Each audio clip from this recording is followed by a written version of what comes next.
اور میں ایک دعا عرض کرتا ہوں، اس کا تو معمول بنا لیں، چلتے پھرتے اٹھتے بیٹھتے، اور خاص طور سے شب قدر کے اندر یہ اللہ تبارک و تعالیٰ کا قرب حاصل کرنے کے لیے، اللہ تعالیٰ کے ساتھ تعلق مضبوط کرنے کے لیے یہ بڑی عظیم دعا ہے۔ مختصر ہے، یاد کرنے میں انشاءاللہ دشواری بھی نہیں ہوگی۔ وہ ہے اللہم اجعل لی عندک ولیجہ، اللہم اجعل لی عندک ولیجہ واجعل لی عندک زلفی وحسن مآب۔ عجیب دعا ہے یہ، رسول کریم صلی اللہ علیہ وسلم نے سکھائی کہ تم اللہ تعالیٰ سے یہ مانگا کرو کہ اللہ مجھے اپنا ولیجہ بنا لیجئے۔ ولیجہ کس کو کہتے ہیں؟ ولیجہ اس شخص کو کہتے ہیں جو کسی کے گھر میں جس کا کثرت سے آنا جانا ہو اور وہ اس کا رازدار بن گیا ہو اور اس کے گھر میں اس کا دخل بھی ہو، اس کو ولیجہ کہتے ہیں۔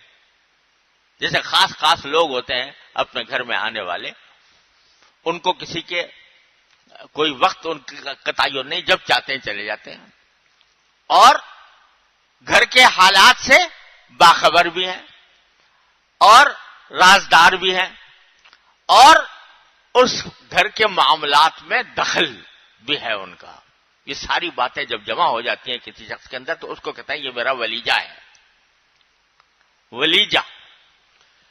تو حضور اقدس صلی اللہ علیہ وسلم نے یہ سکھایا کہ اللہ تعالیٰ سے مانگو کہ اللہ مجھے اپنا ولیجہ بنا لیجئے۔ کیا معنی؟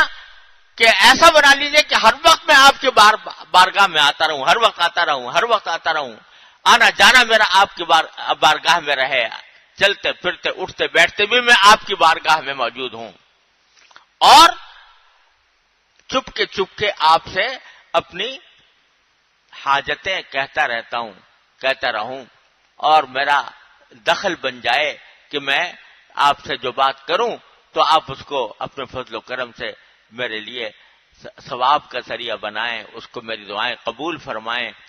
یہ ساری باتیں آ گئی اس میں۔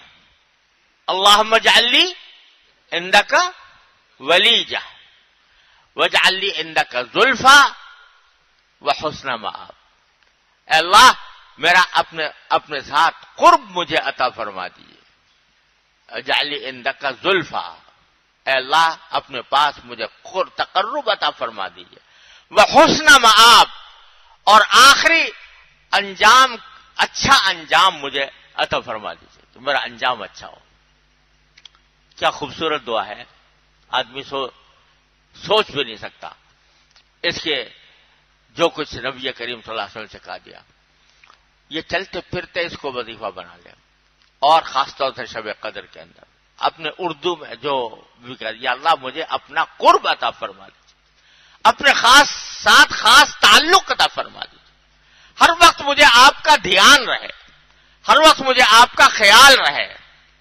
یہ مانگتے رہو، یہ مل گیا تو سمجھو ساری دولتیں مل گئی، اللہ تعالیٰ کے ساتھ تعلق مضبوط ہو گیا، اللہ تعالیٰ کے ہاں آنا جانا، اللہ تعالیٰ کے ہاں آنا جانا لگ گیا، اور ایسا لگ گیا کہ ہر وقت اس کا دھیان رہتا ہے، ہر وقت اس کے بارگاہ میں حضوری کا تصور رہتا ہے، ہر وقت میں اس سے کچھ نہ کچھ مانگتا رہتا ہوں، تو یہ چیز جو ہے بندے کو کہیں سے کہیں پہنچا دیتی ہے۔ تو اللہ تبارک و تعالیٰ اپنے فضل و کرم سے اس طرح